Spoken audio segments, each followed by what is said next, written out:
அன்புள்ள ஆண்டவரே, மீண்டும் உம்முடைய பலத்த கிருபை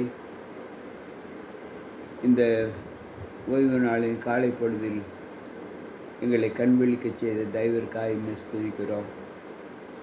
வந்திருக்கின்ற எங்கள் ஒவ்வொருவரோடும் உம்முடைய கிருபை இருந்து பாதுகாத்துக் கொள்ளும். மீட்பர் இயேசு கிறிஸ்துவின் நாமத்தில் ஜெபிக்கிறேன் நல்ல பிதாவே, ஆமென்.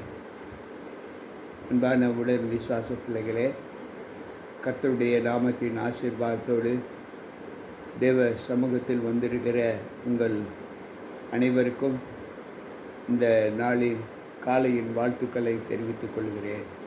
இன்றைக்கு கர்த்தருடைய பரிசுத்த ஓய்வு நாள். இந்த ஓய்வு நாளை உண்மையோடு நாம் ஆசரித்து தேவ சமூகத்தில் நம்மை ஒப்புக் கொடுப்போம். மீட்பர் இயேசு கிறிஸ்துவின் நாமத்தில் ஜெபிக்கிறேன் நல்ல பிதாவே, ஆமென். இன்றைக்கு தேவ வார்த்தைகளாக நாம் ஒரு சத்தியத்தை, அரிதான சத்தியத்தை கற்றுக்கொள்ளப் போகிறோம். என்ன என்றால்,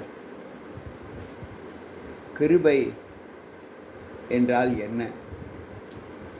இன்றைக்கு அநேகர் கிருபையின் காலம், கிருபை வரம் என்று பல வார்த்தைகளை சொல்லிக்கொண்டு இருக்கிறோம். இந்த கிருபை என்றால் என்ன? கிருபை என்பது தேவனுடைய குணலட்சணங்களில் ஒன்று. கிருபை என்பதே மன்னிக்கும் குணத்தை அடிப்படையாக கொண்ட ஒன்றுதான் கிருபை. கிருபை இருந்தால் மன்னிப்பு வரும். கிருபை இல்லை என்றால் மன்னிப்பு வராது. இங்கு வேதம் சொல்லுகிறது, ரோமர் 5வது அதிகாரம் 20வது வசனம். மேலும் மீறுதல் பெருகும்படிக்கு நியாயப்பிரமாணம் வந்தது. அப்படி இருந்தும் பாவம் பெருகின இடத்தில் கிருபை அதிகமாய் பெருகிற்று என்று சொல்லுகிறார்.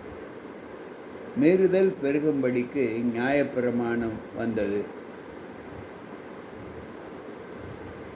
இன்றைக்கு மீறுதல் பெருகும்படிக்கு நியாயப்பிரமாணம் வந்தது என்று சொல்லுகிறோமே, அந்த மீறுதல்கள் என்ன? மீறுதல் எப்படி பெருகிற்று என்பதை நாம் யோசித்து பார்ப்போம். இந்த லோகத்தில்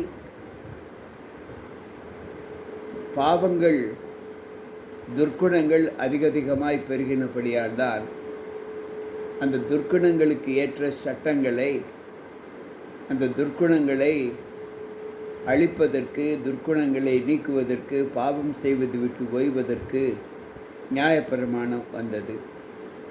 நியாயப்பிரமாணம் என்பது ஒரு வெளிச்சம். அந்த நியாயப்பிரமாணம் வெளிச்சம். அந்த வெளிச்சம் வரும்போது எப்படி இருள் அகன்று போகிறதோ அதை போல நியாயப்பிரமாணம் ஒரு மனிதனுக்குள் இருக்கும்போது அந்த மனிதன் பெருகின பாவத்தில் இருந்தாலும் அந்த வெளிச்சம் என்கின்ற நியாயப்பிரமாணத்தின் மூலம் அவனுடைய பாவங்கள் நீக்கப்படும் என்று ஆண்டவர் சொல்லுகிறார். அப்படி இருந்த போதிலும் கூட பாவம் எங்கு பெருகிற்றோ அங்கு கிருபை அதிகமாக வந்தது என்று வேதம் சொல்லுகிறது. அப்படி என்றால் பரலோகத்தில் கிருபை இருந்ததா? சாத்தான் தள்ளப்படும் வரை கிருபை பரலோகத்தில் இல்லை. ஏனென்றால் அங்கு பாவம் இல்லை. பாவம் எந்த இடத்தில் பெருகுகிறதோ, பாவம் எந்த இடத்தில் சூழ்ந்திருக்கிறதோ அந்த இடத்தில் தான் கிருபை தேவைப்படுகிறது என்று ஆண்டவர் சொல்லுகிறார்.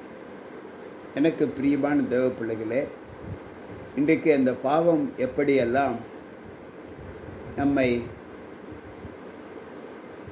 மனித ஜீவியத்திலிருந்து நம்மை வழி நடத்துகிறது. நாம் எல்லோரும் பாவம் செய்து தேவ மகிமை அற்றவர்களாகி என்றுதான் வேதம் நமக்கு கற்றுக் கொடுக்கிறது. பாவம் செய்யாத மனிதன் இல்லையே என்றுதான் ஆண்டவர் சொல்லுகிறார். நமக்குள் பாவம் இல்லை என்போமானால் நம்மை நாமே வஞ்சிக்கிறவர்களாய் இருக்கிறோம் என்றுதான் ஆண்டவர் சொல்லுகிறார். இவ்வளவு சத்தியங்களை நாம் அறிந்ததற்கு பின்பும் கூட இந்த கிருபை பெருகினதற்கு காரணம் என்னவென்றால், நாம் இந்த பாவ பூமியில் வாழ்ந்து கொண்டிருக்கிறோம். இந்த பாவ பூமியில் வாழ்ந்து கொண்டிருக்கிற நமக்கு கிருபை அதிகமாக தேவைப்படுகிறது. என்றால் நாம் ஒவ்வொரு செயலிலும் நம்முடைய மாம்ச சிந்தைகளில் நாம் பெற்றிருந்து அந்த மாம்ச சிந்தைகளை நாம் நம்முடைய வாழ்க்கையில் அபியாசிக்கும்போது அந்த சிந்தையிலிருந்து நம்மை அகற்றுவதற்கு கிருபை அவசியப்படுகிறது. கிருபை என்பது தேவனுடைய ஈவு, சுத்த வரம். அவர் நமக்கு கொடுக்கிற கிருபை. அவர் எவ்வளவு பெரிய பாவியாக இருந்தாலும் அவர் சொல்லுகிறார், என்னிடத்தில் வருவோனை நான் புறம்பே தள்ள மாட்டேன் என்று சொல்லுகிறார். வருத்தப்பட்டு பாரம் சுமக்கிறவர்களே, நீங்கள் எல்லோரும் என்னிடத்தில் வாருங்கள், நான் உங்களுக்கு இளைப்பாறுதல் கொடுப்பேன் என்று ஆண்டவர் சொல்லுகிறார். அன்பு பிள்ளைகளே, இன்றைக்கு நம்முடைய வாழ்க்கையில் இந்த கிருபையை எப்படி நாம் ஏற்றுக்கொண்டு அதை நாம் நடத்துவது, அந்த கிருபையில் எப்படி வாழ்வது என்பதை யோசித்து பார்ப்போம்.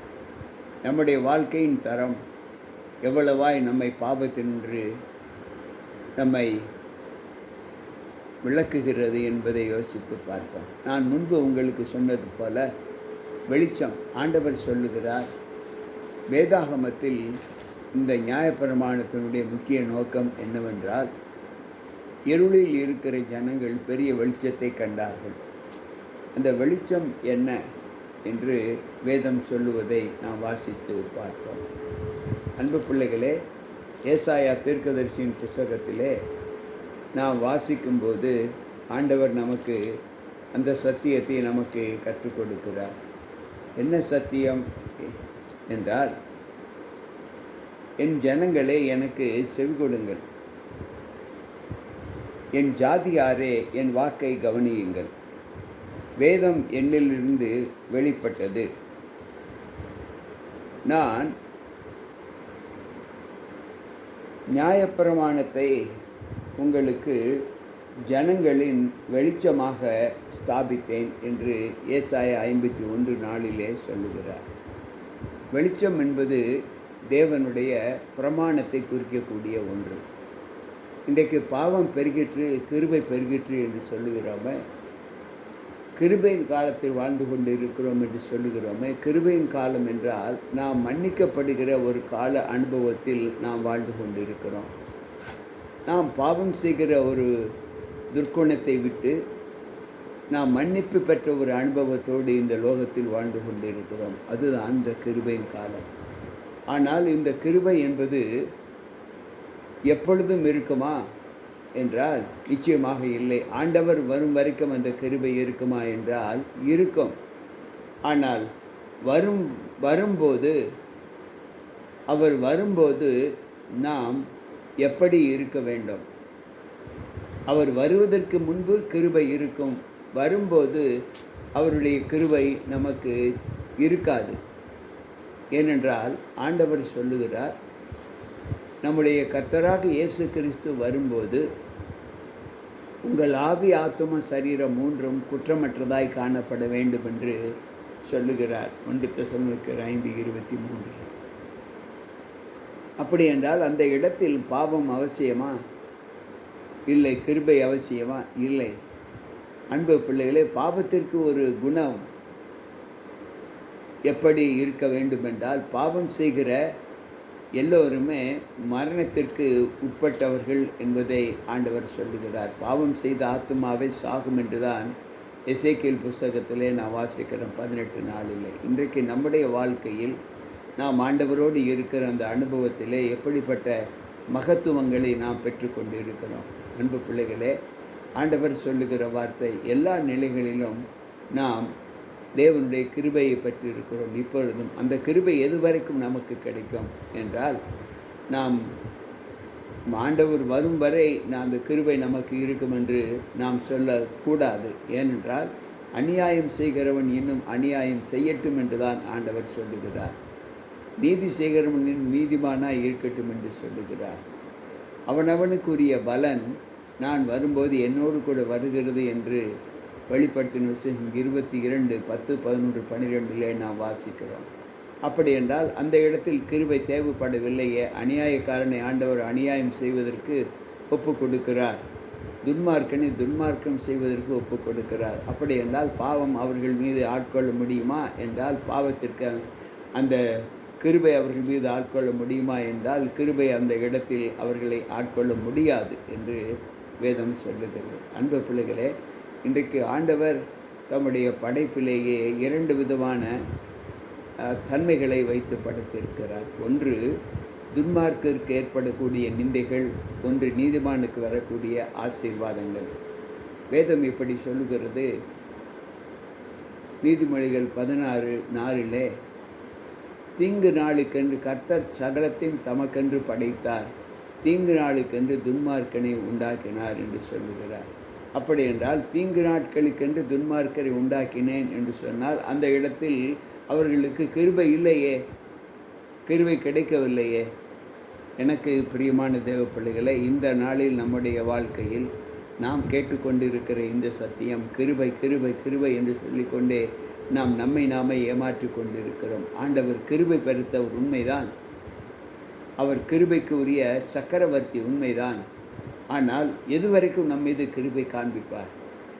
பாவம் செய்து கொண்டே இருந்தால் கிருபை நமக்கு கிடைக்குமா என்றால் இல்லை. பாவத்திலிருந்து விலகி ஓடுவதற்குத்தான் அவ்வப்பொழுது நம்மீது கிருபைகளை காட்டி கொண்டிருக்கிறார். நாம் செய்த தவறுகளை மன்னித்து கொண்டிருக்கிறார், நம் மீது இறங்குகிறார், நம்முடைய அக்கிரமங்களை மூடி போடுகிறார், நம்முடைய பாவங்களை அவர் எண்ணாது இருக்கிறார். அது கிருபை. ஆகவே அவர் கிருபை கொடுக்கிறார் என்று தொடர்ந்து நாம் பாவ வாழ்க்கையில் நம்முடைய காலங்கள் கழிந்து செல்லும் என்றால் அப்பொழுது கிருபை எப்படி கிடைக்கும்? சற்று யோசிப்போம். அன்பு பிள்ளைகளே, இன்றைக்கு கிருபை என்கின்ற பெயரை மனிதர்களுக்கு கூட வைத்திருக்கிறார். கிருபாகரன், கிருபை என்று வைத்திருப்பதை நாம் பார்க்கிறோம், ஆணும் பெண்ணுமாக. ஆனால் இன்றைக்கு அந்த கிருபையை தேவன் காட்டுகிறார் என்றால் அது நம்முடைய பாவங்கள் நிறுத்தப்பட வேண்டும், நம்மீது அவர் காட்டுகிற மனித அக்கறை, அன்பு என்பதை நாம் அறியாமல் மீண்டும் மீண்டும் தொடர் பாவத்தில் நம்முடைய வாழ்க்கை கடந்து கொண்டு இருப்பதை நாம் பார்க்கிறோம். எனக்கு பிரியமான தேவ பிள்ளைகளே, இந்த அனுபவத்திலிருந்து நம்முடைய வாழ்க்கையை நாம் விட்டுவிட்டு தேவனுக்கு பிரியமில்லாத ஒரு ஜீவிதத்திலே நாம் நம்மை ஒப்பு கொடுக்க வேண்டும்.